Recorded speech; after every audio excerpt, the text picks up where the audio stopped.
ओम नमः सिद्धेभ्यः। ओम नमः सिद्धेभ्यः। ओम नमः सिद्धेभ्यः। मंगलम भगवान वीरो मंगलम गौतमो गणे मंगलम कुंद कुंदाद्यो जैन धर्मोस्तु मंगलम सर्वमंगल मांगल्यम सर्वकल्याणकारकम प्रधानम सर्वधर्माणां जैनम जयतु शासनम। अहिंसा परमो धर्म की महावीर भगवान की प्रातः स्मरणीय परम पूजाचार्य गुरुवर श्री विद्यासागर जी मुनि महाराज की जय। ज्येष्ठ श्रेष्ठ निर्यापक समण मुनि श्री 108 समय सागर जी महाराज की, समस्त मुनि संघ की।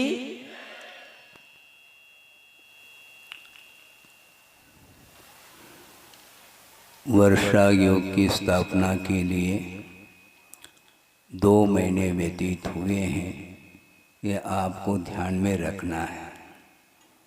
और यह बंडा नगरी में आप लोगों का यह पुण्य का अवसर गुरुदेव के मंगलमय आशीर्वाद से प्राप्त हुआ है।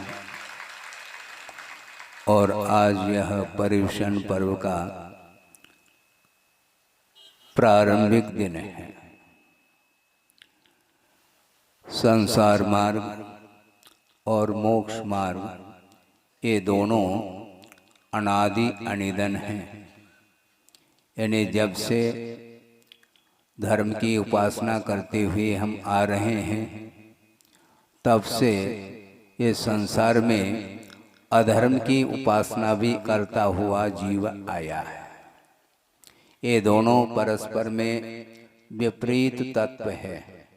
धर्म और अधर्म, इन दोनों में पूर्व और पश्चिम का अंतर देखने में आता है।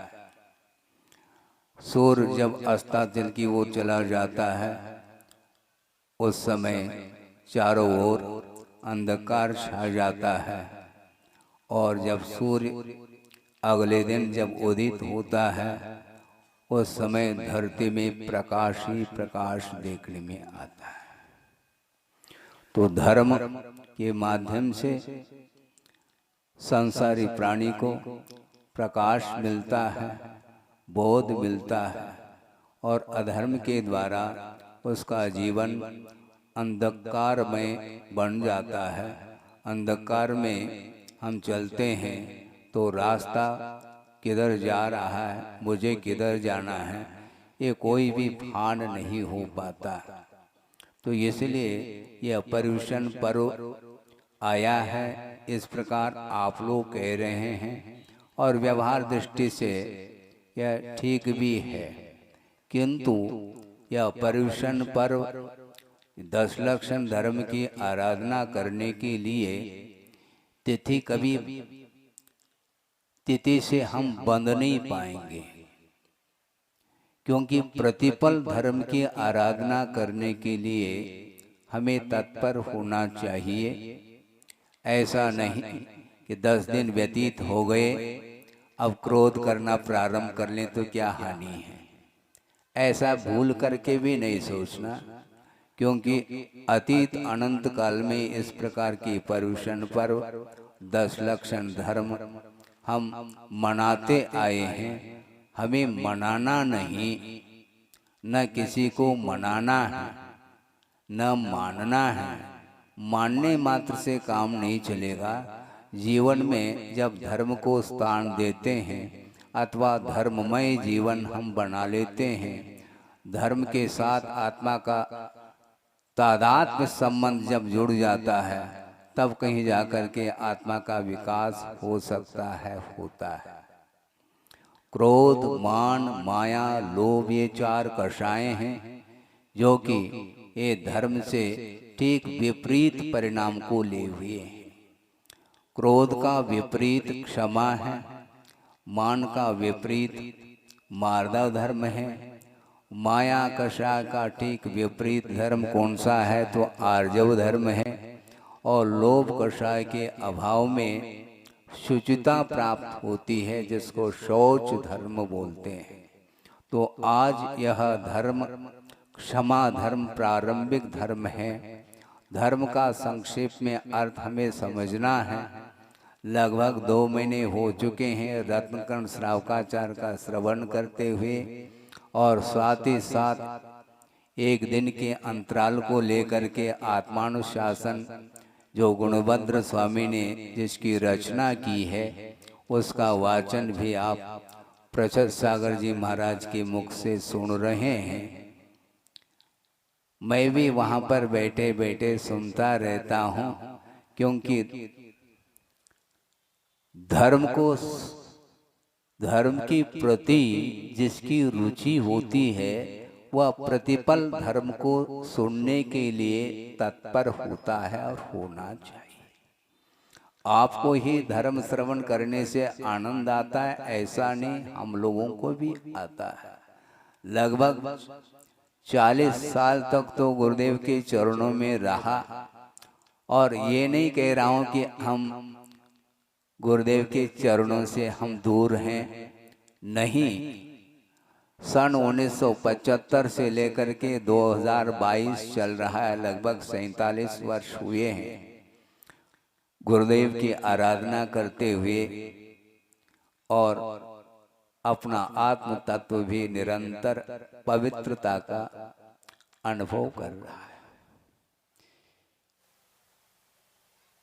इसमें कारण क्या है? कारण यह है कि जब तक देव गुरु शास्त्र का समागम नहीं मिलता है तब तक आत्मा में निर्मलता उज्ज्वलता नहीं आती है, और उनका आलम्बन उनके शरण में जब चले जाते हैं तो संसार आसार देखने में आ जाता है। हम संसार को अथवा जगत को शून्य बना सकते हैं, बनाना चाहें तब की बात। शर्त है हम 1 सेकंड नहीं लग सकता, ये सारा का सारा संसार गायब हो सकता है, मात्र दृष्टि की फेर है। संसारी प्राणी की दृष्टि हमेशा बहिर्दृष्टि होती है, आंख खोल खोल के देखता है अथवा किसी भी इंद्रिय का आलम्बन लेकर के पदार्थ का अनुभव करता है, उस समय वह संसारी प्राणी उन पदार्थों से आकर्षित अथवा प्रभावित होता चला जाता है।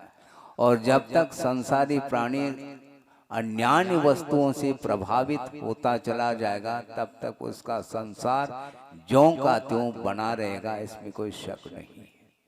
संसार का विच्छेद जो होगा अपने उज्जवल परिणामों के ऊपर ही निर्धारित है, क्योंकि संसार का निर्माण भी जो हुआ है वह अपने ही कालुष परिणाम के द्वारा ही उसका निर्माण हम लोगों ने किया है। तो जिन परिणामों के माध्यम से संसार का निर्माण हुआ है, ठीक उसके विपरीत धर्ममय परिणाम के द्वारा ही संसार का विच्छेद किया जा सकता है, करना चाहिए। अनंत 10 लक्षण पर्व अतीत में व्यतीत हुए हैं बंधुओं, फिर भी इसी धरती पर हम घूम रहे हैं। हम आखिर क्या चाहते हैं? धर्म की उपासना भी कर रहे हैं और फिर भी हमारा विकास नहीं हुआ, और इसी संसार में परिभ्रमण करते हुए अनंत काल व्यतीत किया। वृषभनाथ भगवान जिस समय थे उस समय भी हम थे, और उसके पहले भी अतीत अनंत काल में जो अनंत तीर्थंकर हुए उस समय भी हम थे इसी धरती पर। क्योंकि जीव का द्रव्य की दृष्टि से न उत्पाद होता है न उसका व्यय होता है, किंतु पर्याय की दृष्टि से अथवा भिन्न भिन्न अवस्थाओं के अपेक्षा से उसका उत्पाद और व्यय देखने में आता है। इसलिए यह अविनश्वर आत्म तत्व है प्रत्येक प्राणी का, किंतु वह अविनश्वर होते हुए भी अविनश्वर सुख का संवेदन क्यों नहीं पा रहा है, यह प्रश्न चिन्ह है। स्वयं हम अविनाशी है, किसी के द्वारा भी वह द्रव्य का अभाव संभव नहीं है। इसके उपरांत भी वह अनंत शक्ति का धारक शक्ति की अपेक्षा से होते हुए भी उस अनंत शक्ति का उद्घाटन क्यों नहीं हो पा रहा है?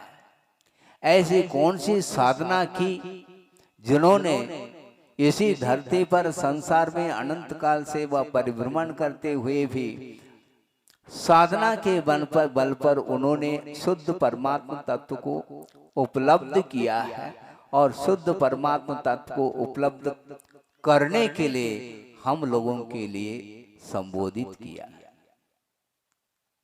सम्यक दर्शन की उत्पत्ति में धर्म श्रवण कारण है, यह पढ़ते आ रहे हैं आप लोग, किंतु हम मात्र धर्म का श्रवण मात्र कर रहे हैं।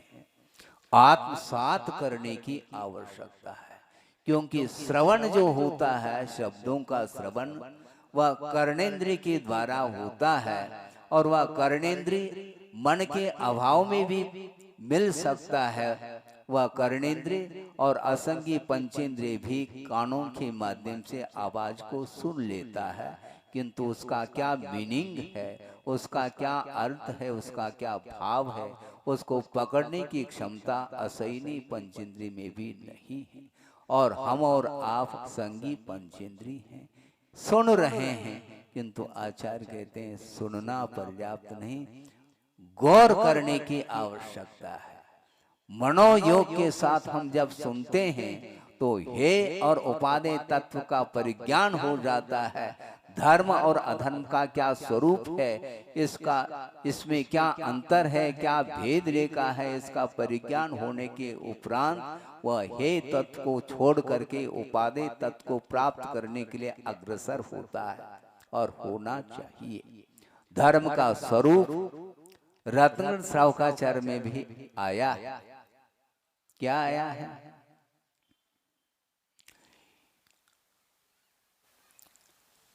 संसार दुखता सत्वान यो धरती उत्तमे सुखे।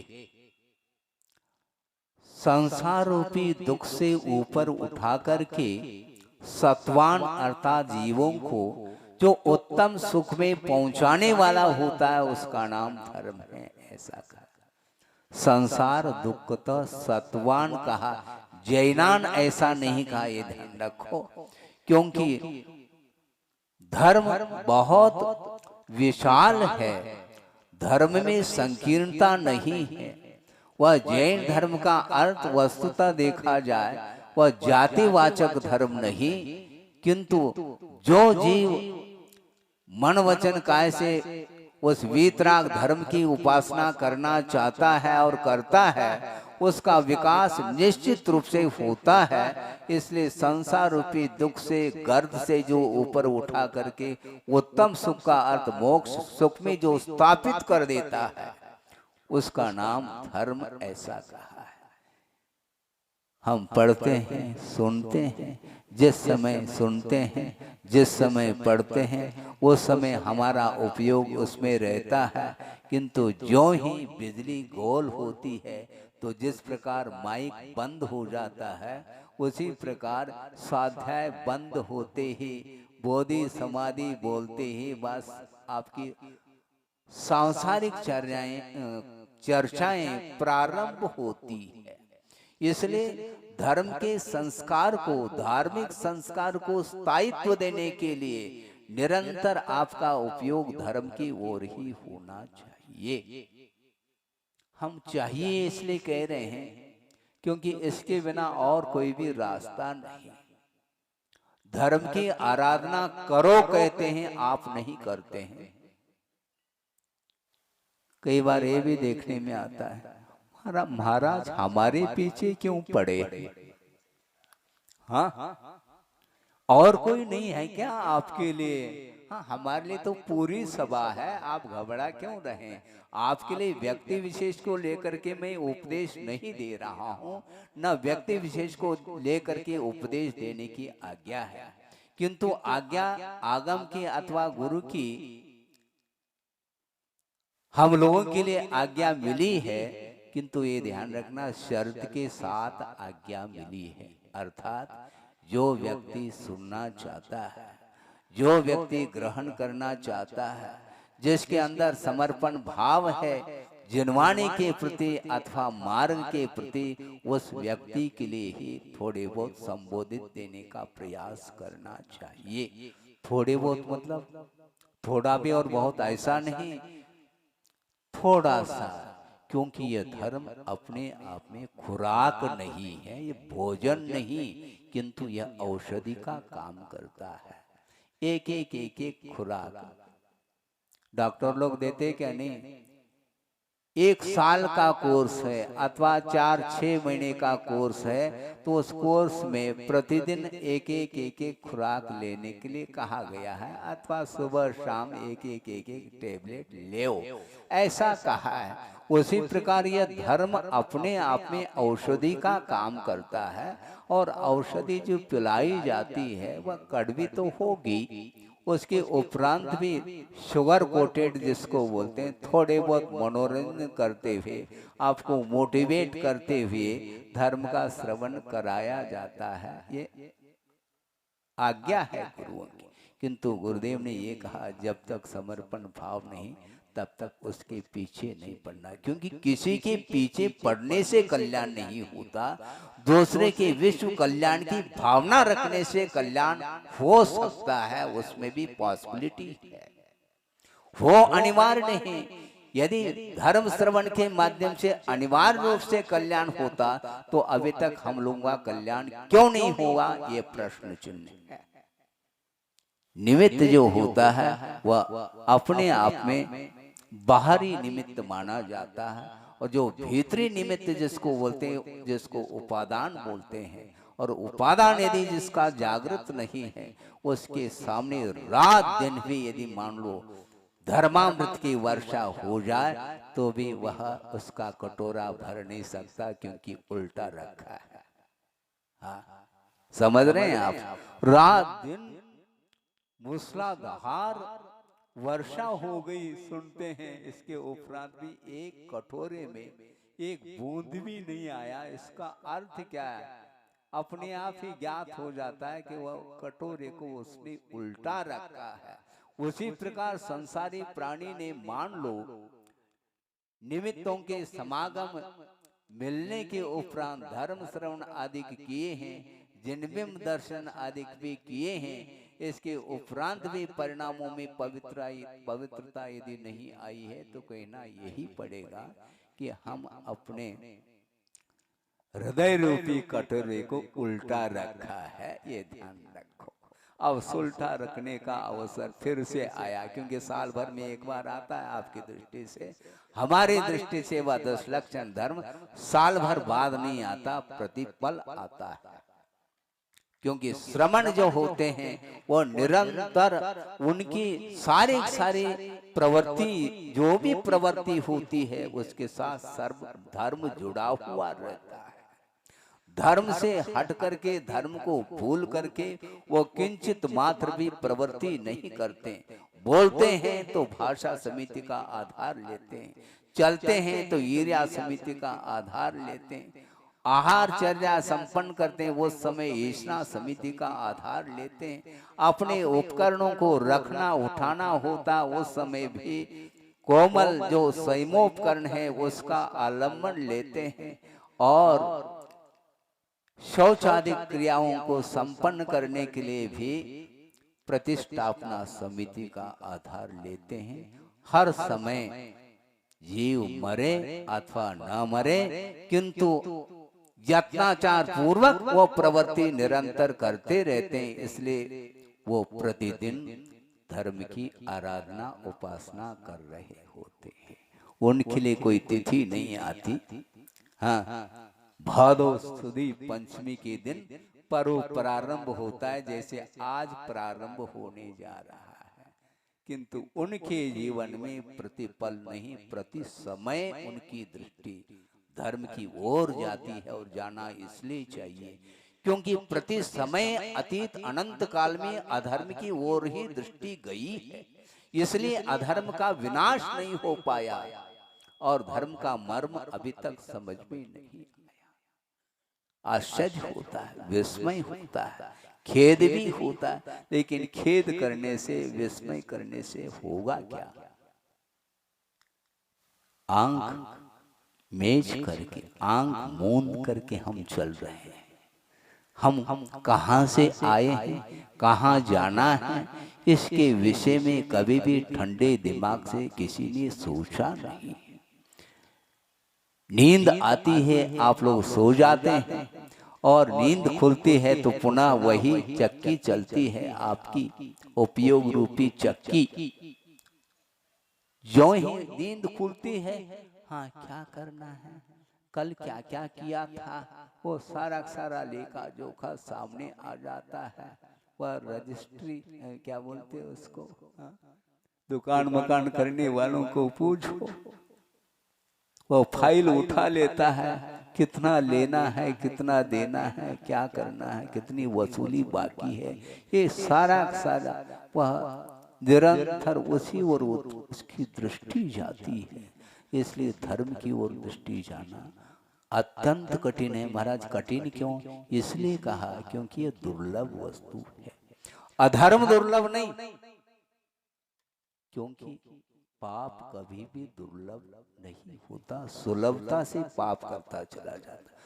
पाप रूप परिणाम करने के लिए पुरुषार्थ की कोई आवश्यकता नहीं, किंतु पुरुषार्थ के द्वारा संचित जो पुण्य है उसको सुरक्षित रखने के लिए पुरुषार्थ की बड़ी आवश्यकता है। क्योंकि पुण्य भी दो तरह का होता है। कषाय की मंदता के कारण संसारी प्राणी वह पुण्य का अर्जन तो कर लेता है, और उस प्रकार का पुण्य प्राप्त करना, संचित करना सुलभ हो जाता है, किंतु वह संचित पुण्य का सदुपयोग करने के लिए यह धर्म आया है, ये ध्यान रखो। क्योंकि जो जैन धर्म से अपरिचित हैं, दूर हैं, अपने अपने सिद्धांत के अनुरूप चलने वाले संसारी प्राणी में कम नहीं है संसार में, और वो अपने सिद्धांत के अनुरूप चल रहे हैं, इसलिए उनका वह पुण्य का संचय करना कोई आश्चर्यकारक कार्य नहीं। किंतु धर्म की आराधना करते हुए पुण्यानुबंधी पुण्य का संचय करना अत्यंत दुर्लभ है, ये कहा है। क्योंकि पुण्य संचित हो जाता है मंद कषाय के उदय के साथ, और उसके फल स्वरूप वह स्वर्गादिक में भोगो भोग की संपदा को प्राप्त कर लेता है, उसका उपभोग कर लेता है। किंतु जो ही वह पुण्य समाप्त हो जाता है तो वह पुनः उसका पतन हो जाता है और नरकादिक गति में परंपरा से चला जाता है। इसलिए धर्म की आराधना करने के लिए यह अवसर है। तिथि के अपेक्षा से आज 10 लक्षण धर्म का प्रारंभिक धर्म है, और यह क्षमा धर्म है। क्षमा को समझने के पहले हमें जो क्षमा से विपरीत जो क्रोध है उसकी क्या तासीर है, उसका क्या स्वभाव है, उसकी क्या प्रकृति है, उसको भी पकड़ना अत्यंत आवश्यक है। क्योंकि क्रोध जब मंद रूप में उदय में आता है उस समय क्रोध दिखाई नहीं देता। हाँ, किंतु जब उसकी तीव्रता विशेष अनुभव को लेकर के जब उदय में आ जाता है तो वह भयंकर रूप लेकर के आ जाता है। उसको काबू करना, उसको नियंत्रित करना बहुत कठिन हो जाता है। 80 स्पीड से गाड़ी आप चलाते हैं, तत्काल ब्रेक लगाना बहुत कठिन हो जाता है। पहले आप पेट्रोल को कम कर देते हैं अथवा गियर बदल देते हैं, तो अपने आप गाड़ी में जो स्पीड थी, जो वेग था, वह कम होता चला जाता है। उसी प्रकार अनंतानुबंधी कषाय का उदय आ गया। ध्यान रखो, अनंतानुबंधी कषाय का क्रोध का उदय आते हुए भी उसके उदय में भी वह नवेग्रवेग जा रहा है। ऐसा क्यों महाराज?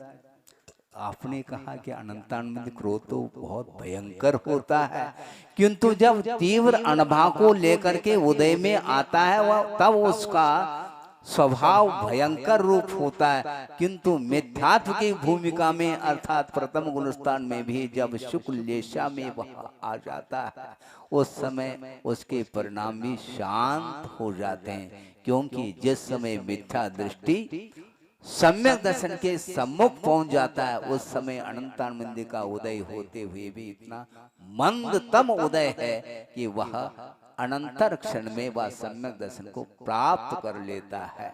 इसलिए हमें कषाय से नहीं डरना, किंतु कषाय की तीव्रता से डरना है, क्योंकि कषाय से डरने से काम नहीं चलने वाला है। दीपक आपने जलाया है और दीपक जल रहा है, किंतु तीव्र और मंद अपने आप नहीं जल रहा, आपने तीव्र किया है और मद्दा भी आपने ही किया है। होता है कि नहीं महाराज? आज तो ये देखने में इसलिए नहीं आता क्योंकि आज तो बिजली आ गई, बिजली आ गई तो आ गई, और उसमें भी तो है, उस बल्ब में भी 0 वाट का भी है, 50 वाट का भी, 40 वाट का भी है, 100 वाट का भी, 1000 वाट का, जितने वाट का बढ़ाते जाओ। तो ये सब क्या है? उसी बिजली की उस विशेषता कहलाई। एक सामान्य रूप से करंट का आना अलग वस्तु और वाट में अंतर आता चला जाता है, तो उसका पावर भी कम हो जाता है। उसी प्रकार अनंतानंद का उदय होते हुए भी सम्यक दर्शन के सम्मुख ही क्या, एक साथ सम्यक दर्शन और चारित्र को अंगीकार करने के लिए वह मिथ्या दृष्टि पहुंच चुका है। सम्यक दर्शन के साथ चारित्र को प्राप्त करने की निकट पहुंच चुका है। उस समय उसके जो परिणाम है वो ऐसे 7 से पुण्य के 7 परिणाम चल रहे हैं, एक साथ सप्तम गुणस्थान में चला जाता है। मिथ्यात्व गुणस्थान से सोचो, आप सारे सारे सम्यक दृष्टि मैं मानता हूँ, किंतु एक साथ सम्यक सप्तम गुणस्थान को लांघने वाला जो मिथ्या दृष्टि है, उसकी दशा भी तो देखो आप। उसके अंदर कषाय होते हुए भी कितनी मंदता आई होगी, उसका हम अंदाज नहीं कर सकते। इसलिए क्रोध उदय में आता है, भिन्न भिन्न निमित्त को लेकर के आता है, किंतु पुरुषार्थ के माध्यम से उदय आने के पहले ही उसको मंद किया जा सकता, उसकी अनुभाग शक्ति को क्षीण किया जा सकता है।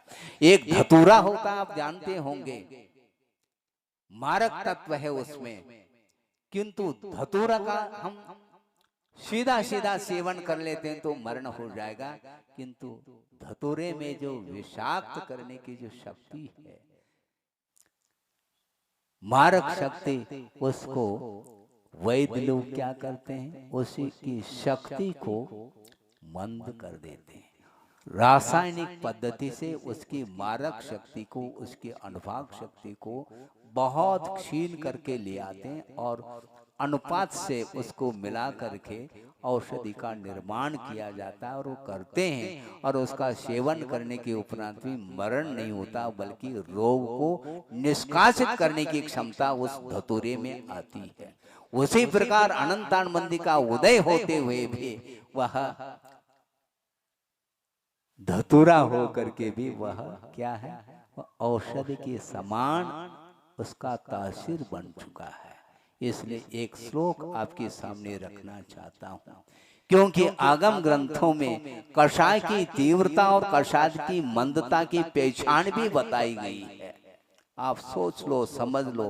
अपप्रशंसन करणम पूज्ये सुविदोष गहनशीलतम वेर धरणम च सुयरम तीव्र कषायान लिंगानी, ऐसा कहा। ये तीव्र कषाय के लिंग अर्थात चिन्ह हैं। कौन से? अपप्रशंसन करणम, अपने आत्मा की प्रशंसा करना, ये तीव्र कषाय का लिंग अर्थात उसका चिन्ह, उसकी पहचान है। कम से कम आत्म प्रशंसा से ऊपर उठने का प्रयास करिएगा। संसारी प्राणी प्रशंसा का भूखा है, भोजन तो कर लेता है भरपेट, इसके उपरांत भी उसका पेट तो भर गया, किंतु मन जो है उसका खाली है और वह प्रशंसा से मन को भरना चाहता है। सोचो, विचार करो, आत्म प्रशंसा के माध्यम से उच्च गोत्र का बंध नहीं किंतु नीच गोत्र का बंध बताया कर्म सिद्धांत ग्रंथों में। और नीच गोत्र का जो बंध करता हुआ सम्यक दृष्टि कर ही नहीं सकता। आप सब सम्यक दृष्टि है मैं मान रहा हूं, किंतु आत्म प्रशंसा के भाव मन में आ जाए तो कम से कम उस समय आप ध्यान से उन परिणामों को भी पढ़ने का प्रयास करिएगा। अपने मन में जो विचार उत्पन्न होते हैं कालुष परिणाम, उसको पढ़ने का प्रयास करना चाहिए, क्योंकि आपके भीतर जो परिणाम उत्पन्न हो रहे हैं उसकी पहचान हम नहीं कर पाएंगे, हाँ आप ही कर पाएंगे, क्योंकि उसका संवेदन करता आप है।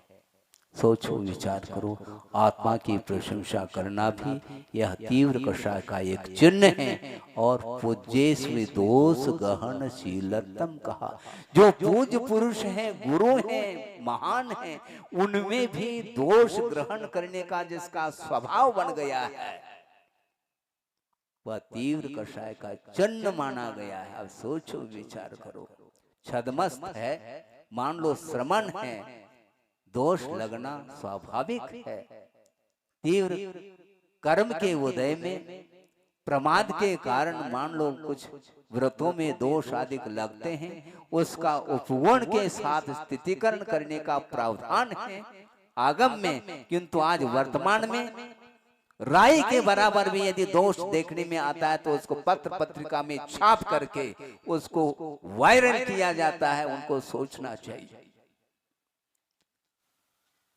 आज मोबाइल का जमाना है, हर व्यक्ति की जेब में एक एक नहीं दो दो तीन दिन भी मोबाइल है और उसका दुरुपयोग कर रहा है संसारिक प्राणी।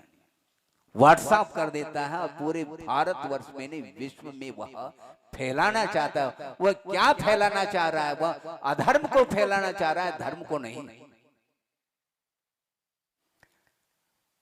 प्रभावना धर्म की होनी चाहिए, अधर्म की नहीं।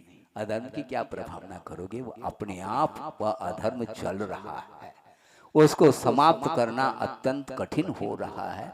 सम्यक दृष्टि का अंग होता है प्रभावना अंग, और आप यदि अपने आप को सम्यक दृष्टि घोषित करते हो, निश्चित रूप से जितने भी सम्यक दृष्टि है उनके प्रति वात्सल्य भाव रखना अनिवार्य सिद्ध होता है।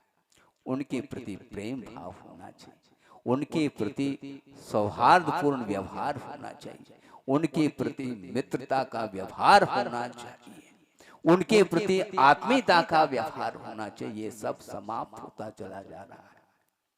अवसर है, ये तिथि आई है, इस समय यदि हम ना कहेंगे तो कौन सा अवसर आएगा कहने के लिए?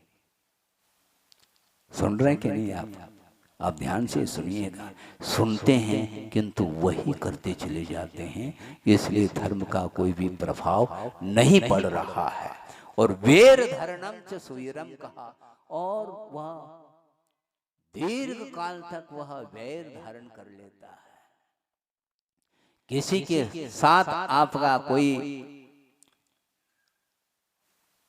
प्रसंग बन गया है और मान लो विपरीत कोई प्रसंग बन जाता है, उसको लेकर के वह प्रतिशोध का भाव रखता है, बदले का भाव रखता है। मान लो कोई गलती होती है और सामने वाला व्यक्ति उस गलती को स्वीकार करने के लिए कटिबद्ध है, और वह उसी समय कान पकड़ता है और प्रतिक्रमण के माध्यम से अपने किए हुए अनर्थों को वह समाप्त करके परिणामों को उज्जवल बनाने का प्रयास कर रहा है। उसके माध्यम से उसका तो विकास हो रहा है, और मान लो उसने किए हुए अनर्थों को भूल करके उसका शुद्धिकरण करके रत्नत्रय के माध्यम से आत्मा का आत्म साधना करने के लिए वह कटिबद्ध है। और मान लो फल स्वरूप उसे केवल ज्ञान उत्पन्न हुआ और तत्काल उन्हें निर्वाण की भी उपलब्धि हो गई मान लो, किंतु वह सोच रहा है मैं उसको छोड़ूंगा नहीं। कहाँ छोड़ोगे? नहीं तुम जाओ सिद्धालय में पहुंचो, वहां पर पहचान कर लो किसके साथ मेरी लड़ाई हुई थी। हाँ, क्या करोगे? गलती होती है, किंतु पश्चाताप के माध्यम से आगम के अनुरूप उसका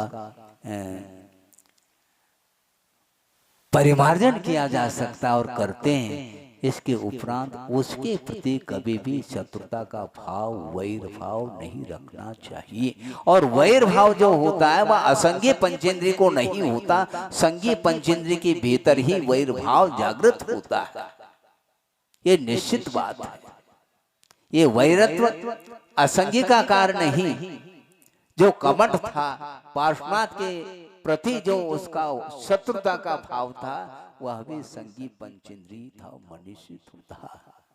और उसके माध्यम से 10 भव तक पार्श्वनाथ के पीछे लगा रहा। किंतु पार्श्वनाथ भगवान मंद कषाय नहीं, चारित्र मुनि का क्षय करने के लिए वह कटिबद्ध हो गए। और उसके माध्यम से उन्होंने केवल ज्ञान प्राप्त कर लिया। तुम 10 भव नहीं, तुम भव भवांतर तक मेरे पीछे पड़ो, मुझे कोई भी तुम्हारे प्रति कोई विकल्प नहीं है। एक हाय को याद आ रहा है, आचार्य महाराज ने दिया। क्या है वो हाय? तुमसे मेरे कर्म कटे, मुझसे तुम्हें क्या मिला? तुमसे मेरे कर्म कटे, मुझसे तुम्हें क्या मिला? तुम तो अज्ञानी हो, तुम रागी हो, संसारी हो, किंतु तुम्हारे निमित्त से मेरे कर्म कट गए, ध्यान रखो।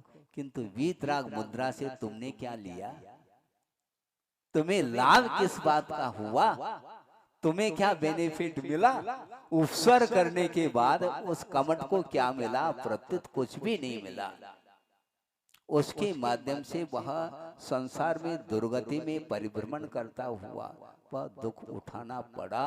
इसके उपरांत भी पार्श्वनाथ भगवान का जीव शांत परिणाम के साथ सहन करते चले गए, क्योंकि उन्होंने सोचा एकमात्र कमठ निमित्त है, ये बहिरंग निमित्त है, अंतरंग निमित्त तो मेरे ही द्वारा अज्ञान दशा में किया हुआ जो कर्म उदय में आया है उसका एकमात्र प्रतिफल है। इसलिए मैं स्वयं अपराधी हूं, यह अपराधी नहीं है। कोई व्यक्ति इस प्रकार सभा में अपने आप को अपराधी मानने वाला? हम दूसरे को अपराधी सिद्ध करने के लिए उतर जाते हैं, किंतु कर्म की ओर हमारी दृष्टि नहीं जाती, क्योंकि कर्म की ओर दृष्टि जानने के लिए संयम की बड़ी आवश्यकता है। कम से कम पंचम गुणस्थानवर्ती जो श्रावक होगा, व्रती होगा, वही विपाक विचय धर्म ध्यान करने का अधिकारी सिद्ध होता है। उसके पहले असंयम अवस्था में हमेशा वह निमित्त के ऊपर टूट पड़ता है, हमेशा वह दूसरे को ही अपराधी सिद्ध करने का पुरुषार्थ करता है, कोर्ट कचहरी करता है। इसके उपरांत भी सत्य हाथ नहीं लगता, क्योंकि जिसने असत्य का सहारा लिया है उसके अंदर सत्य आ नहीं सकता। आज सत्य धर्म का अवसर प्रसंग नहीं है, फिर भी हमने कहा है प्रसंग के अनुरूप। हम क्या कहना चाह रहे थे? ये कहना चाह रहे हैं अपप्रशंसन करना, अपनी आत्मा की प्रशंसा करना छोड़ो, और जो पूज्य पुरुष हैं उनके भीतर गुण ही गुण विद्यमान हैं, फिर भी उनके प्रति दोष ढूंढने का जो स्वभाव बनाया है अपने आप को, उसको छोड़ने की आवश्यकता है। आचार्यों ने कहा जो चोर है उसको भी चोर मत कहोगा। जो चोरी कर रहा है, देखने में भी आ रहा है, इसके उपरांत भी उसको चोर नहीं कहना, किंतु ये चोर है ऐसा जानना पर्याप्त है। हमें किसी को कुछ कहना नहीं, मात्र जान करके साइड से चला जाना है हमें, क्योंकि किसी को कुछ कहते हैं तो निश्चित रूप से रिएक्शन होता है। हाँ, बहुत जल्दी जो है ना शॉर्ट सर्किट बोलते हैं, क्या बोलते हैं आप? हाँ, बहुत जल्दी करंट आग जल जाती है, क्योंकि प्रत्येक व्यक्ति के भीतर वह बारूद कर्म का भरा हुआ है और निमित्त की ही एकमात्र प्रतीक्षा है। जो ही नो कर्म का संबंध समागम हो जाता है तो उसकी उदीर्णा होती है और उसके माध्यम से वो स्वयं भी भस्म होता है और द्वीपान के समान वह दूसरे को भी भस्म कर देता है। इसलिए अपने को क्रोध नहीं करना, क्रोध को शांत करने का हमें पुरुषार्थ करना है। अपने आप शांत नहीं होगा, ये ध्यान रखो।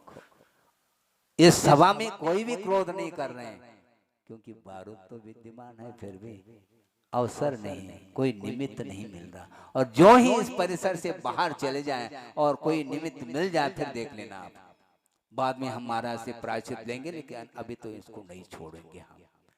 ये भाव आ सकते हैं, आते हैं, इसलिए इस प्रकार हमें नहीं करना। ये सारे सारे तीव्र कषाय की लिंग अर्थात चिन्ह है। अब मंद कषाय के चिन्ह क्या है? संवत्थविपीवयनम, सभी प्राणी मात्र के प्रति प्रयोवचन का प्रयोग करना, और दुर्वयने दुर्जने विखम करना, जो दुर्वचन का प्रयोग कर रहा है, जो दुर्जन है, उसके प्रति भी क्षमा भाव रखना।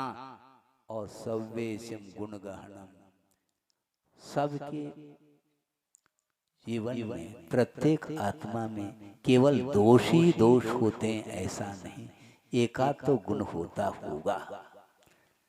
आचार्य महाराज ने एक बार कहा था, आपने बहुत अच्छा महल बनाया है, लेकिन एक भी दरवाजा ना हो, ऐसा हो सकता है क्या?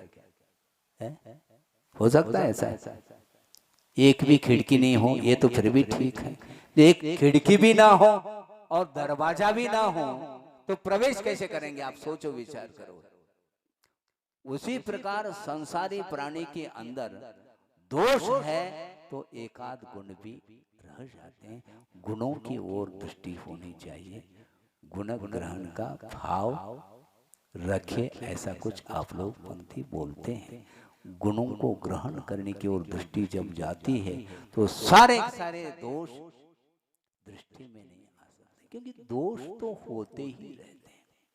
एक व्यक्ति अपराध कर रहा है और मैं अतीत में अनंत बार अपराध कर चुका हूं, ऐसी स्थिति में दोनों में क्या अंतर है मुझे बताओ? कोई अपराध कर रहा है वर्तमान में और किसी ने अतीत में अनंत बार अपराध कर चुका है, दोनों इक्वल है। मैं दोष अपराध करो ऐसा नहीं कह रहा हूं, किंतु अपराध सभी ने किए हैं, दूध का धुला कोई भी नहीं, ऐसा बोलते हैं आप लोग? हाँ बोलते हैं। आपकी कहावतें सुन करके हमें भी याद हो रहे हैं, धीरे धीरे, जल्दी नहीं हो पाते हैं। आपकी भाषा अलग क्वालिटी की होती है। ये सब क्या है? इसलिए आचार्यों ने कहा कि दोष की ओर दृष्टि मत रखो, गुणों की ओर दृष्टि रखो। और ये क्रोध आता कब है? अपेक्षा के कारण क्रोध आता है। क्या अपेक्षा? माता पिता की अपेक्षा है, किससे? बेटे से।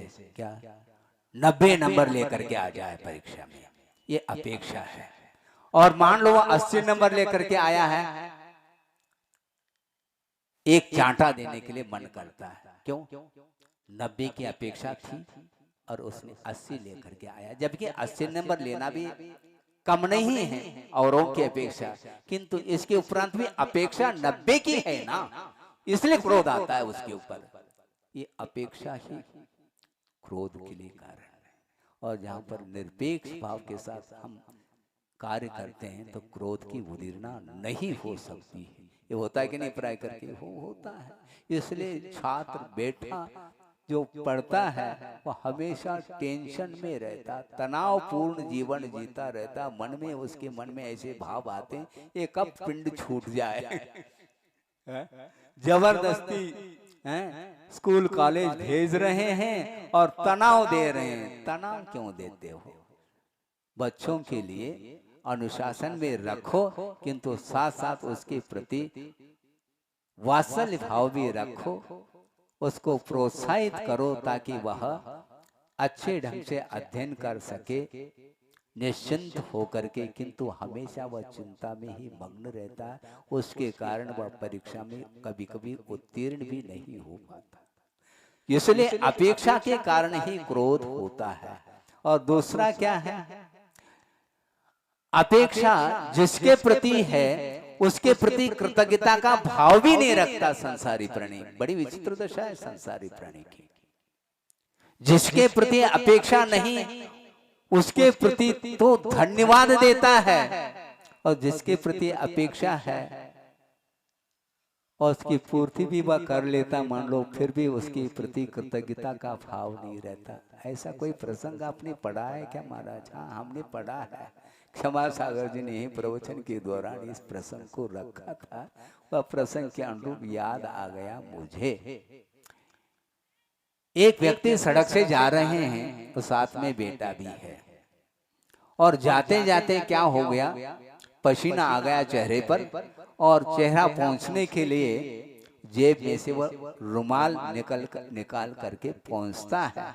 उस समय एक 10 का नोट गिर जाता है, उसको ज्ञात नहीं हो पाता, और जा रहा है, और बेटे ने भी नहीं देखा, और जा रहा है। फिर बाद में पीछे से एक सज्जन आए, उन्होंने सोचा 10 का नोट इसी का गिरा हुआ है, अपना कर्तव्य बनता है इसका नोट दे दिया जाए। जा करके उन्होंने कहा, भाई साहब, आपको ये भान नहीं रहा, आपको जानकारी नहीं रही, 10 का नोट आपकी जेब से ये नीचे गिरा था, इसलिए हमने अपना कर्तव्य किया, इसको ले लो। तुरंत धन्यवाद दे देता है, थैंक यू। अच्छा, और वह वापस लौट गया, और वो आगे वैसे ही जा रहा है, और जाते जाते बेटे को कहता है, क्यों ध्यान नहीं देते तुम? क्योंकि उस बेटे से अपेक्षा है, इसलिए उस बेटे के प्रति क्रोध कर रहा है। और जो सज्जन पीछे से आया था, उसके प्रति क्रोध इसलिए नहीं किया था, उसके प्रति कोई अपेक्षा थी नहीं, फिर भी उसके माध्यम से उसकी पूर्ति हुई है। जिसके प्रति अपेक्षा है उसके प्रति क्रोध आता है, और उसके प्रति कोई अपेक्षा थी नहीं, अपने आप वो नोट मिल भी गया, इसलिए धन्यवाद भाई साहब, ऐसा कह देता। और आगे जा रहा है, और एक और प्रसंग आता है, चश्मा को पहुंचने के लिए पुनः रुमाल निकाल देता, तो एक और 10 का नोट गिर जाता है। उस समय बेटे ने देख लिया, और तुरंत उसको उठा करके पिताजी के हाथ में देता है। उसके लिए कोई भी थैंक यू वेरी मच ऐसा कुछ नहीं कहा, क्योंकि इसको तो देना ही है, इतना यदि काम नहीं करे तो बेटे का क्या मतलब हुआ। तो जिसके प्रति अपेक्षा है उसके प्रति कृतज्ञता का भाव है, कृतज्ञता का भाव तक नहीं रखता, इसको बोलते हैं क्रोध की परिणति। होता है क्या नहीं? ये होता है महाराज। आपको कैसा देखने में आया? मुझे देखने में नहीं आया, किंतु सुनने में तो आता ही है। इसलिए इस प्रकार अपेक्षा के साथ यदि आप व्यवहार किसी के प्रति करते हो, तो निश्चित रूप से आप क्षमा धर्म से कोसों दूर हैं, बल्कि बहुत दूर हैं। आप अर्थात व्यक्ति विशेष को लेकर के नहीं कहा जा रहा, किंतु संसारी प्राणी को सामने रख करके यह उद्बोधन दिया जा रहा है। प्रत्येक संसारी प्राणी की यही दशा हो रही है। एकाध की होती तो फिर भी ठीक था, ये अनंत कालीन यह परिणति, क्रोध, कषाय आदि की परिणति चल रही है। इसको समाप्त करने के लिए ही क्षमा धर्म का आलम्बन लिया जाता, क्योंकि क्षमा यह अपने आप में जल का काम करता है, और क्रोधाग्नि यह अग्नि है। अग्नि को, क्रोधाग्नि को शांत करने के लिए क्षमा रूपी नीर का ही उसके ऊपर सिंचन करने की आवश्यकता है। क्षमा हो तो सिंचन करे, क्षमा है कहाँ? कदम कदम पर क्रोध के भाव तो हो जाते हैं, किंतु क्षमा संभव नहीं। बहुत पुरुषार्थ करके क्षमा को हासिल किया जा सकता है। और दूसरी बात, मजबूरी में की गई क्षमा भी कोई क्षमा नहीं है। महाराज ऐसी भी कोई बात होती है क्या? हाँ, मजबूरी में क्षमा के भाव नहीं, मजबूरी है, ऐसा कैसा हो सकता है? ये भी होता है। मान लो आप जा रहे हैं, किसी का धक्का लग गया, पैर लग गया मान लो, तो तुरंत कौन है इस प्रकार आवाज करता है। और मान लो अपने से छोटा है तो एक चांटा देने का भी भाव आ जाता है, किंतु अपने से कोई सबल है तो अच्छा आप हैं, कोई बात नहीं, होता है। अच्छा, उस समय क्षमा भाव कैसा आ गया आपके अंदर? ये क्षमा नहीं, ये मजबूरी है।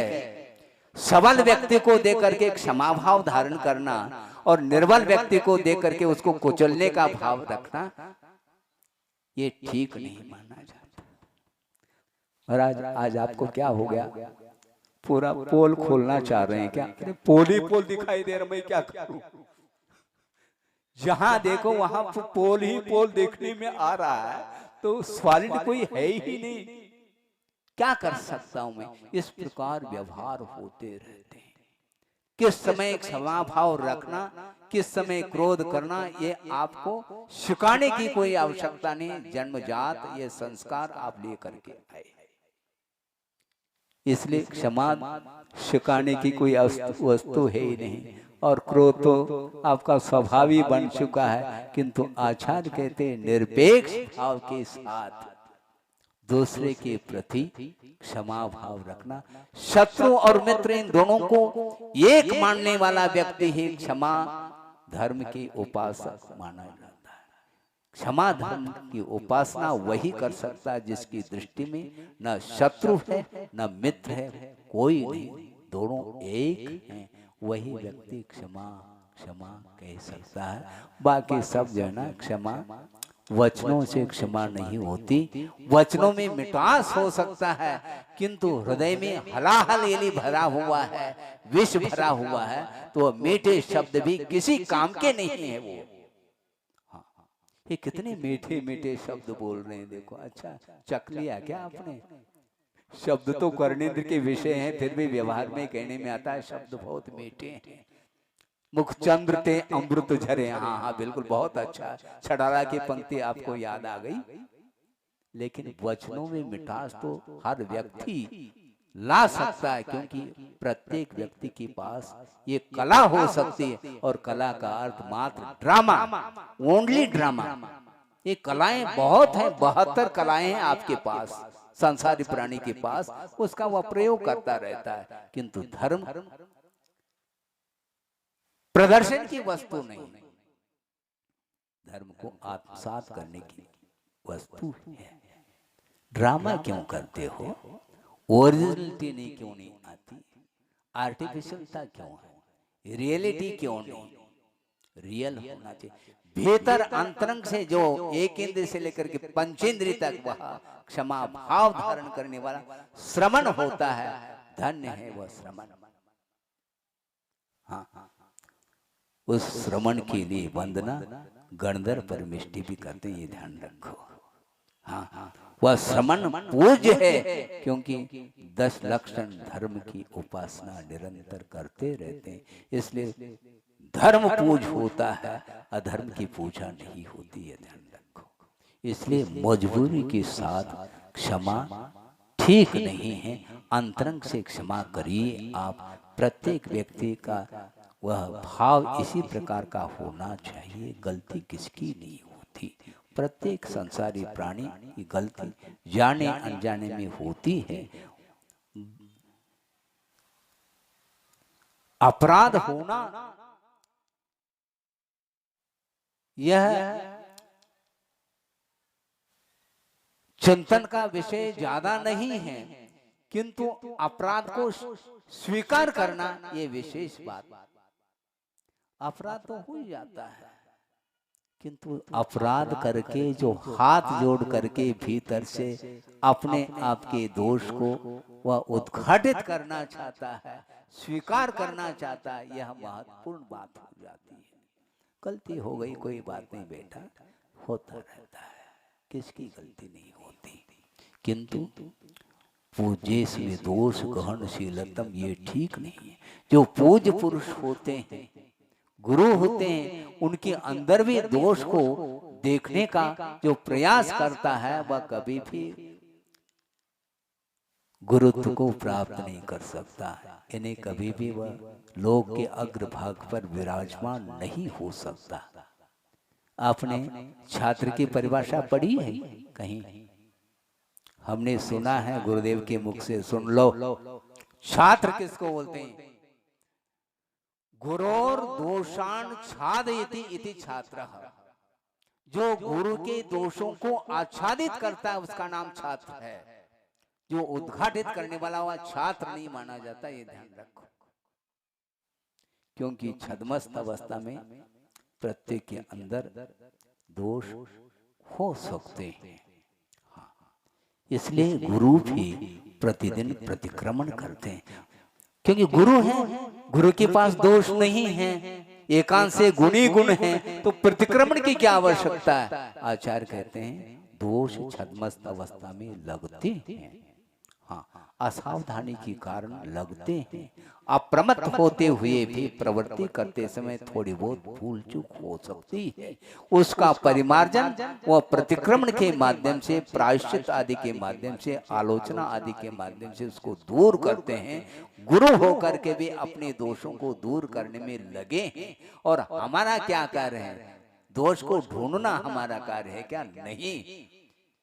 इस प्रकार का भाव कभी भी मन में नहीं लाना चाहिए। किंतु संसारी प्राणी को क्या हो गया पता नहीं, वह निरंतर इसी सुराख में रहता है। कौन कितने गहरे पानी में है। अच्छा, कौन कितने गहरे पानी का अर्थ क्या है? परीक्षा के भाव। हाँ, क्षुद्रान्वेषी ये ठीक नहीं है। अपने दोषों को ढूंढने का प्रयास करो, ढूंढना नहीं, दोषी दोष भरे हुए। अपने अंदर राय के बराबर भी गुण नहीं है, दोष ही दोष भरे हुए हैं। इसके उपरांत में अपने दोषों की ओर दृष्टि नहीं है। और जिसके अंदर गुण ही गुण भरे हुए, इसके उपरांत भी राय के बराबर यदि दोष देखने में आता है, तो उसको बिल्कुल हाईलाइट करने का उसका भाव जागृत होता है। इससे बढ़ करके और अनर्थकारी कार्य हो सकता है। उसके माध्यम से संसारी प्राणी का पतन अनिवार्य है। उत्थान यदि करना चाहते हो, आत्मा की उन्नति चाहते हैं, तो अपने दोषों को ढूंढने का प्रयास करो। अपने पाप में परिणामों को समाप्त करने के लिए गुरुओं के चरणों में जाने का निरंतर पुरुषार्थ करो, ये कहा गया है। इसलिए मैं क्या कह रहा था, मजबूरी के साथ किया गया वह क्षमा क्षमा नहीं। इसी प्रकार स्वार्थवश भी क्षमा आप धारण कर लेते हैं। दुकान खोल दी आपने और ग्राहक आ गया, कपड़े का दुकान है मान लो आपका, हाँ वो निकाल दो, वो थान निकाल दो, निकाल दिया, ये पसंद नहीं दूसरा, वो पसंद नहीं तीसरा, 50 वैरायटी उसने निकलवा दिया और आपने आराम के साथ निकाल दिया। उसके उपरांत वह कहता है मुझे पसंद नहीं है, फिर कभी आऊंगा। इसके उपरांत में आपको क्रोध नहीं आता। मतलब क्षमा धर्म के आप उपासक हैं क्या? नहीं, क्योंकि दुकानदार इतना चतुर होता है, हमारी दुकानदारी मिट जाएगी यदि मैं क्रोध करूंगा तो, इसलिए वह भूल करके भी क्रोध नहीं करता। इसको बोलते हैं स्वार्थवश क्षमा भाव। आ गया समझ में? अभी तो मजबूरी के साथ क्षमा की जा रही थी, अब यहाँ पर स्वार्थवश क्षमा भाव आ गया। अपेक्षा की पूर्ति होती है तो वहां पर क्षमा भाव जागृत होता है। इसका नाम क्षमा भाव नहीं, किंतु आचार्यों ने उत्तम क्षमा कहा, मात्र क्षमा नहीं कहा। ये ध्यान रखो। 9:45 बज गया है, उदाहरण एक भी नहीं दिया, लेकिन छोटे छोटे प्रसंग तो हमने सुना दिए हैं। उसके माध्यम से क्षमा का क्या स्वरूप है ये ज्ञात तो हो गया होगा आपको। एक और प्रसंग दे रहा हूं, 5-7 मिनट ज्यादा भी हो जाए तो क्षमा धर्म तो है ही। हाँ, बिल्कुल। क्रोध को शांत करने का भी तो कोई उपाय है कि नहीं महाराज? हाँ उपाय है, बताया जा रहा है। एक साधु जी हैं, वो यात्रा कर रहे हैं, पैदल नहीं कर रहे हैं, किंतु नाव के माध्यम से उनकी यात्रा चल रही है। और उस नाव में और भी 4-6 व्यक्ति बैठे हैं जो नव युवक हैं, और साधु जी भी बैठे हैं, और यात्रा चल रही है। यात्रा चल रही है, साधु तो साधु हैं, कसाई थोड़ी हो सकते हैं। वो यात्रा चल रही है, 4-6 जो युवक बैठे हैं, और वो उनकी हरकतें चालू हो गई। हाँ, बाबा जी, हाँ क्या व्यंगात्मक चालू हो गया, उनके साथ वार्ता चल रही है। बाबा जी आपके पास तो खूब ठाट बाट होगा, हाँ, आप आपके प्रति हर व्यक्ति आकर के आपके चरण छूते हैं। आदि आदि प्रशंसात्मक शब्द नहीं, किंतु व्यंगात्मक बातें करते करते उनके अंदर ये भाव आ गया। तो ये अवसर है कि ये साधु है तो साधुत्व की परीक्षा लेनी चाहिए। तो उन्होंने सोचा इन उत्तेजनात्मक शब्द का प्रयोग कर लें तो निश्चित रूप से इसको भी क्रोध आ सकता है। ये भाव चालू हो गया और धीरे धीरे गाली देना प्रारंभ करते हैं। तुम निठल्ले हो, तुम्हारे पास कुछ नहीं था इसलिए तुम मुनि बन गए हो, तुम साधु हो गए हो। क्योंकि साधु को लेकर के हर व्यक्ति झुक जाता है और हर व्यक्ति चढ़ा लेता है चरणों में क्या दक्षिणा, रुपया पैसा भी चढ़ा देता, लड्डू भी चढ़ा देता, और बैठे बैठे आप आराम के साथ आनंद ले रहे हैं और जय जयकार भी हो रहा है। हर व्यक्ति जाकर आपके पास आकर के वंदना करता है। इस प्रकार व्यंगात्मक करते करते यहाँ तक बात आ गई कि एक युवक ने अपने जूते उतार लिए और उनके साधु जी के चरणों में चढ़ा दिया। वो परीक्षा करना चाहता था कि इसके भीतर कितनी समता है। समता की परीक्षा करना चाहता है संसारी प्राणी, किंतु समता की आराधना नहीं करना चाहता। ये विडंबना है।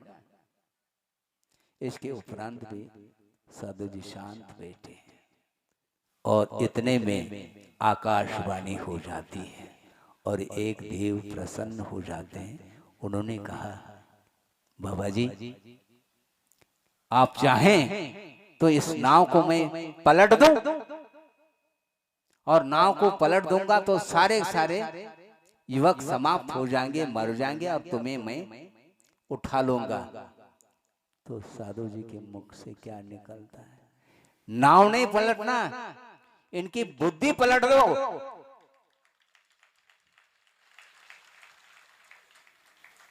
नाव क्यों पलट दो? क्योंकि नाव पलट दो ऐसा कहेंगे तो सारे जितने भी युवक थे वो सब मर जाएंगे, मृत्यु की गोद में चले जाएंगे। ये हिंसा ठीक नहीं। व्यक्ति को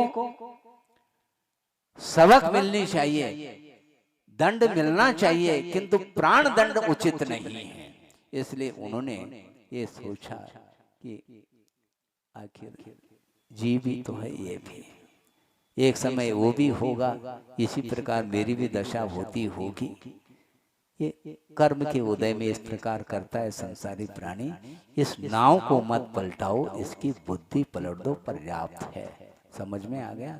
क्योंकि क्रोध का अवसर आने के उपरांत भी जो क्रोध नहीं करता है यह साधना मानी जाती। क्रोध की जब उदीरना नहीं होती है तो हम क्षमा भाव के धारक सिद्ध होते हैं, ऐसा नहीं। जिस समय अवसर प्रसंग आता है उस समय यदि आपके अंदर यदि साम्य भाव है तो वह क्षमा धर्म आपके अंदर रह सकता है और क्षमा की आराधना हो सकती है। 2-5 मिनट के अंदर एक उदाहरण देकर के इस विषय को पूर्ण कर रहा हूं, क्योंकि प्रतिदिन क्लास में 8:30 से 9:30 अथवा 8:15 से 9:15 बजे समाप्त करते हैं। ये अवसर कल जो आने वाला है वह माधव धर्म का है और आप एक एक धर्म के लिए बैठे हैं क्षमा धर्म मनाने के लिए। इसलिए 5-7 मिनट में एक विषय और प्रसंग दे करके इसको पूर्ण कर रहा हूं कि वह प्रसंग है श्रेणिक, चेलना रानी और अभय कुमार। आपने पढ़ा हो, नहीं पढ़ा हो तो इस प्रसंग को ताजा बना रहा हूं। और चेलना रानी सो रही है, निद्रा में है, शयन में है और शीतकाल चल रहा है, कड़ाके की ठंड पड़ रही है और उसने पूरे के पूरे प्रबंध के साथ वह सो रही है। कंबल तक ओढ़ लिया, रजाई ओढ़ ली और विशेष जो कुछ भी शीत निवारण जो वस्त्र थे उनको पहन करके वह शयन कर रही है, किंतु एक हाथ बाहर निकला हुआ है और कड़ाके के ठंड में वो अजागृत अवस्था में बोल पड़ी कि उनका क्या होगा, उनका क्या होगा। और उस समय श्रेणिक सो नहीं रहे थे, जागृत थे, और उसके कान में ये शब्द पड़ गए। तुरंत सम्राट श्रेणिक के मन में मान लो उन शब्दों ने रोम रोम में आग लगा दी हो, इस प्रकार अनुभव करने लगा वह श्रेणिक। और उस चेलना रानी के चरित्र पर क्या जो पहला विश्वास था वह अविश्वास में परिवर्तित हो गया। निश्चित रूप से उनका क्या होगा ये शब्द सुन करके उसके अंदर भाव आ गए, हो अथवा न हो, निश्चित रूप से इसका मन किसी अन्य में आसक्त है। इस प्रकार उसके मन में भाव जागृत होता है और रात भर इसी मनन चिंतन में रहा। और सुबह होते ही उसने श्रेणिक ने राजकुमार जो महामात्य था उसको बुलाया और कहा, मैं वीर प्रभु की वंदना करने के लिए समोचन जा रहा हूं, और ये ध्यान रखो इस अंतपुर को आग लगा देना, विलंब नहीं करना, ये ध्यान रखो। और वो चले गए कहाँ, समोचन की ओर वीर प्रभु की वंदना करने के लिए।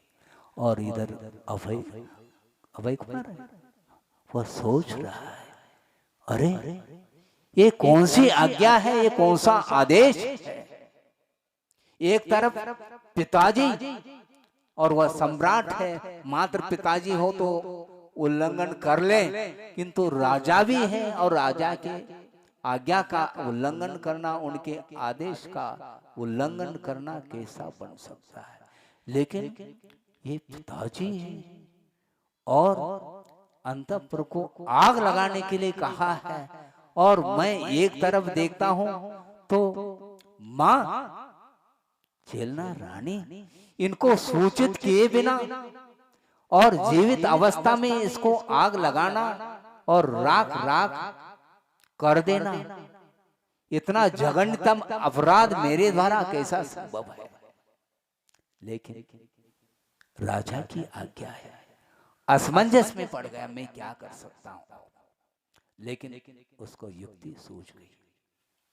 उसने सोचा, ठीक है राजन, मैं आपकी आज्ञा का उल्लंघन नहीं करूंगा। और वो श्रेणिक पहुंच गए हैं, समोचन भगवान की वंदना करते हैं और बैठ जाते हैं। और वहां पर दिव्य ध्वनि में ये बात आ रही है, चेलना रानी की प्रशंसा की जा रही है।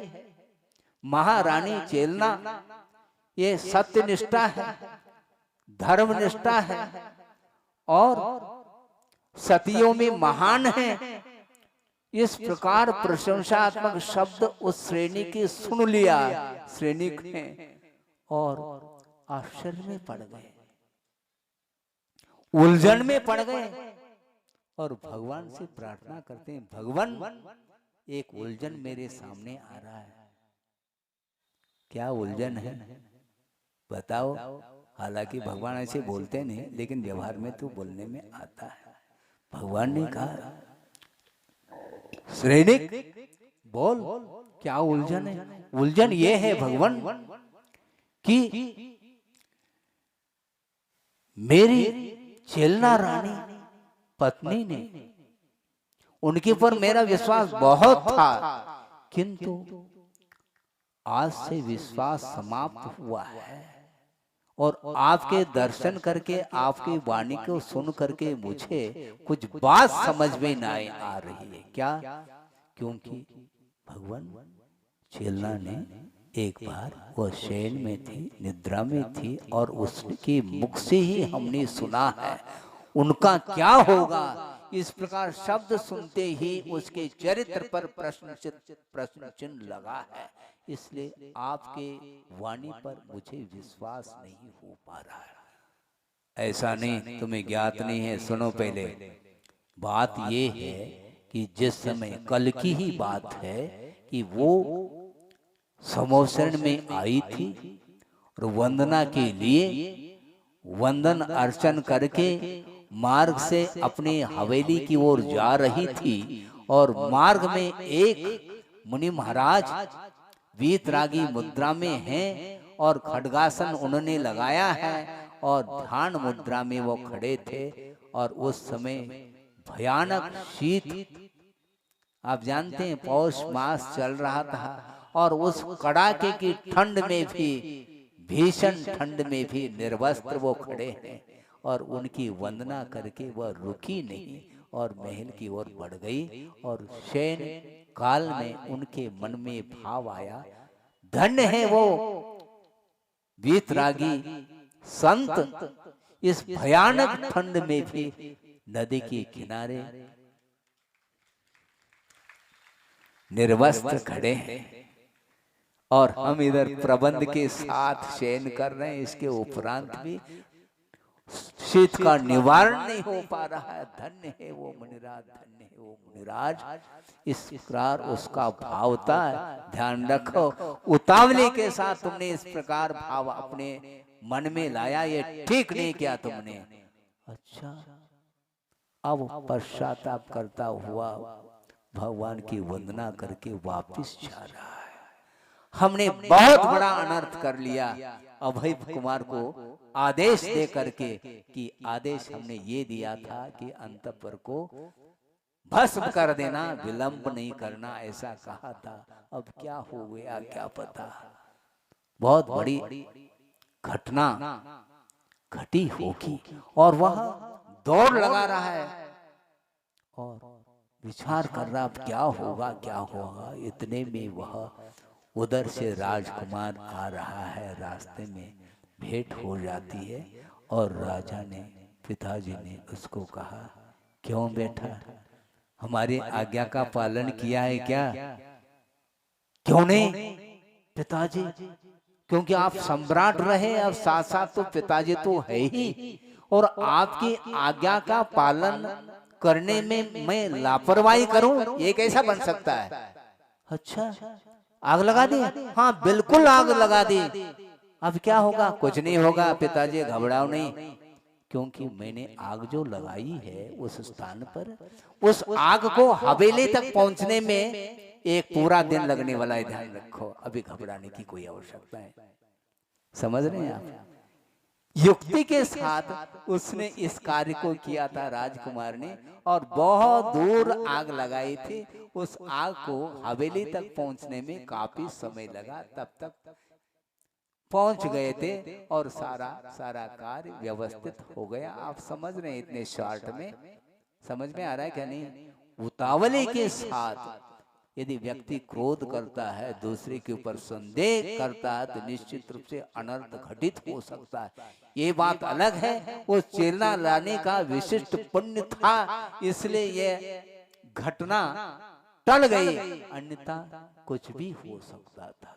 इसलिए क्रोध करने से स्वयं के लिए भी अनर्थकारी सिद्ध होता है और दूसरे के लिए भी अहित के लिए कारण बनता है। इसलिए धर्म की उपासना, क्षमा धर्म की उपासना करने के लिए अपने को निरंतर क्रोध रूपी अग्नि पर क्षमा रूपी जल का सिंचन करते रहना चाहिए, जिसके माध्यम से क्षमा धर्म अपने अंदर आ जाए। और क्षमा के माध्यम से जब क्रोध समाप्त होगा तो निश्चित रूप से अन्य जितने भी कषाय हैं वो सारे समाप्त हो सकते हैं, क्योंकि क्रोध जो उत्पन्न होता है वह भी लोभ के कारण उत्पन्न होता है। ये ध्यान रखें, ज्यादा समय हो जाएगा, इसलिए मैं इतना ही कहना चाहता हूँ।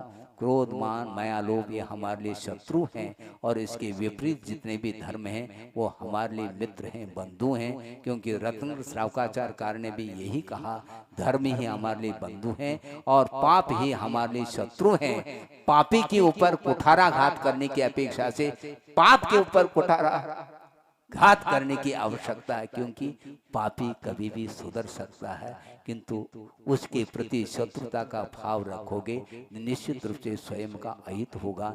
इसलिए आत्मा का हित करना चाहते हो, प्रत्येक प्राणी मात्र के प्रति मित्रता का व्यवहार करें, जिसके माध्यम से सफल कल्याण हो सके। इस भावना के साथ अहिंसा परमो धर्म की जय। बोधि समाधि परिणाम शुद्धि स्वात्मोपलब्धि शिवशोक सिद्धि चिंतामणिम चिंतित वस्तुदाने त्वाम वंदमानस्य ममास्तु देवी। परम पूजाचार्य गुरुवर श्री विद्यासागर जी महाराज की